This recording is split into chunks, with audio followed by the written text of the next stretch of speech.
Prince Harry has just released an essay on what makes him British. So let me tell you why he is totally wrong with receipts.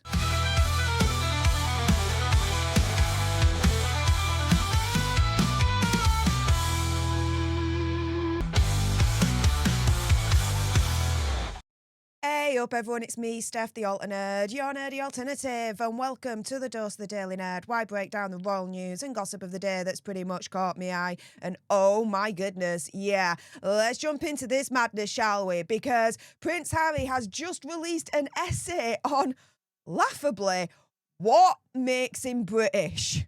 The only thing that makes him British is that he was born here. And that he's the son of the king. That's pretty much it at this point. But either way, I read this essay so you guys don't have to. So let me tell you why he is totally wrong with receipts. So here is the article in question. I love banter. Prince Harry pens remembrance essay on what makes us British and says it will always be the country I proudly served and fought for.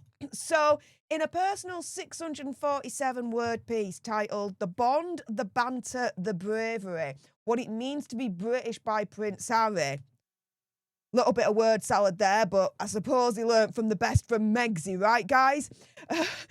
He acknowledges that although he currently lives in America, Britain is and always will be the country I proudly served and fought for. Yeah. Also, the country that he completely deserted, but, you know, that's just here nor there, right? He described remembrance as not simply a minute's silence, but a call to collective responsibility. So he starts off by saying, every November, the world for a moment grows quieter. We pause together to remember. Remembrance has never been about glorifying war. It's about recognising its cost, the lives changed forever and the lessons paid for through unimaginable sacrifice. It's also about honouring those knowing that costs still choose to serve.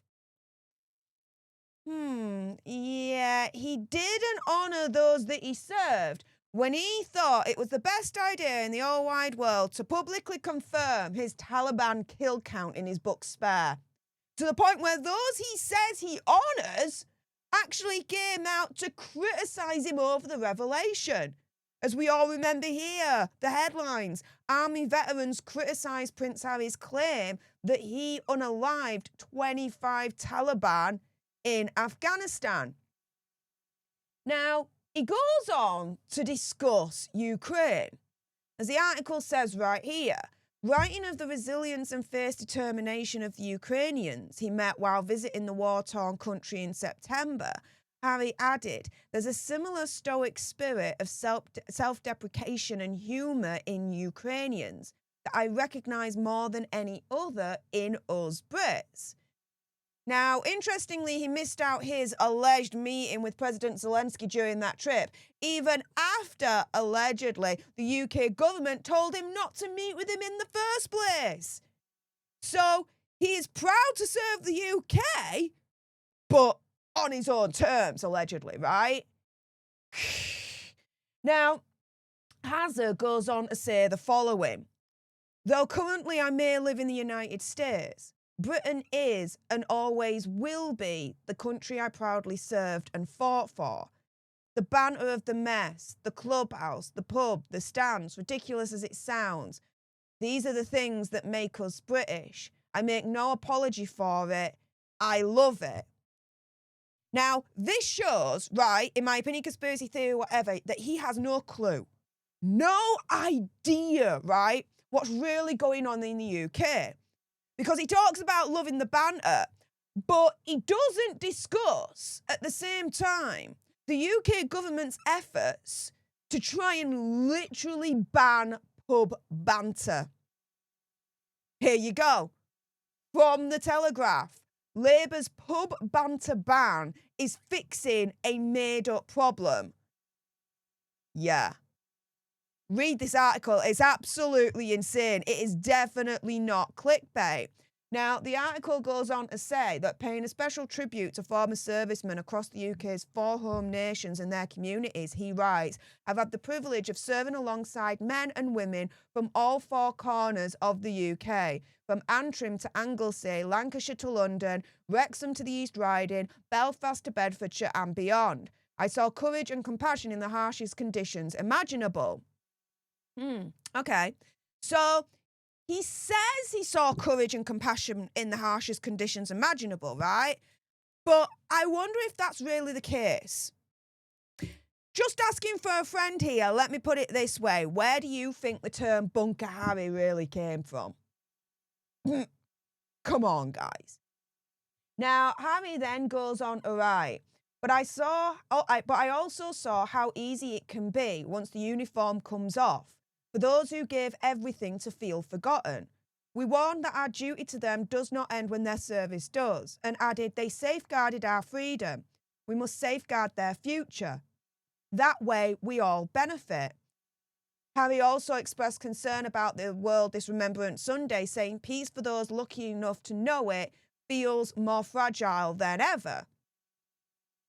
Yeah, the Invictus Games are quick to forget those that injure themselves during the event, such as this veteran right here.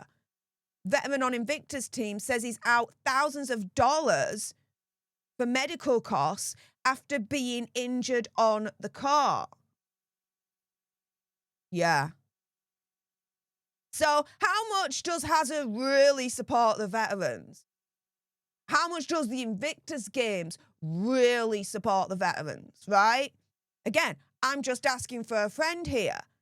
Now, the article goes on to say that Hazard told how he's moved each year by the strength of the children of fallen military heroes supported by the Norfolk-based Scottish Little Soldiers charity, and praised the courage and camaraderie seen at his Invictus Games competition.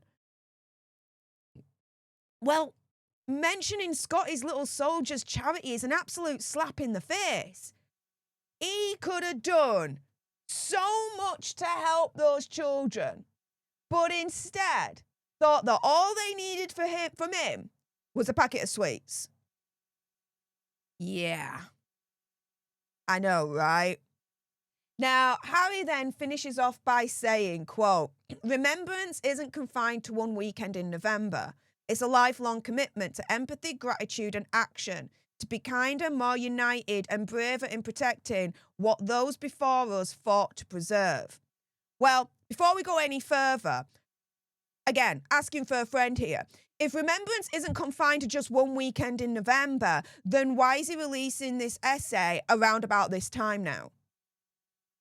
Why is he releasing this essay during the remembrance time now at this point? Why didn't he do it earlier on this year? Out of season, so to speak, right? He's an absolute hypocrite moron.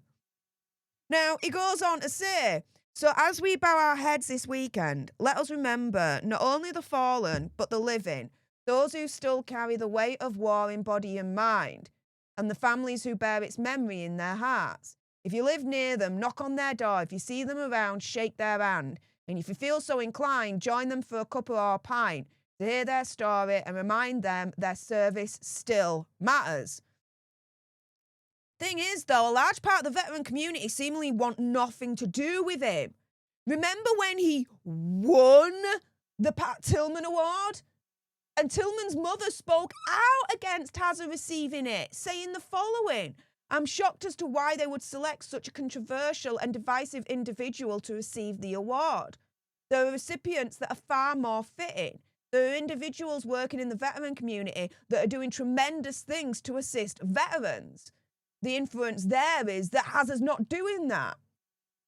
These individuals do not have the money, resources, connections or privilege that Prince Harry has. I feel that those types of individuals should be recognised.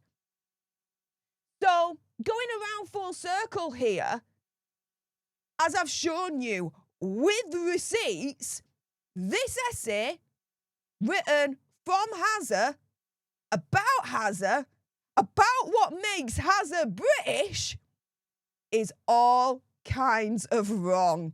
With that being said, if you appreciated this video and you want more, and of course there's going to be more, then make sure you subscribe to join our Alter Nerd tribe here on YouTube. If you're watching on X, make sure you're following me at Stef Alter Nerd for more misadventures of the gruesome twosome. Like, share, comment down below your opinion, conspiracy theory, whatever. What do you think to this essay written by Hazza, about what makes him British? Do you think it's all kinds of wrong, just like me? What do you guys think? Let me know in the comments down below. Thank you so much for tuning into this video. I appreciate all your faces. And until the next time, you guys, laters.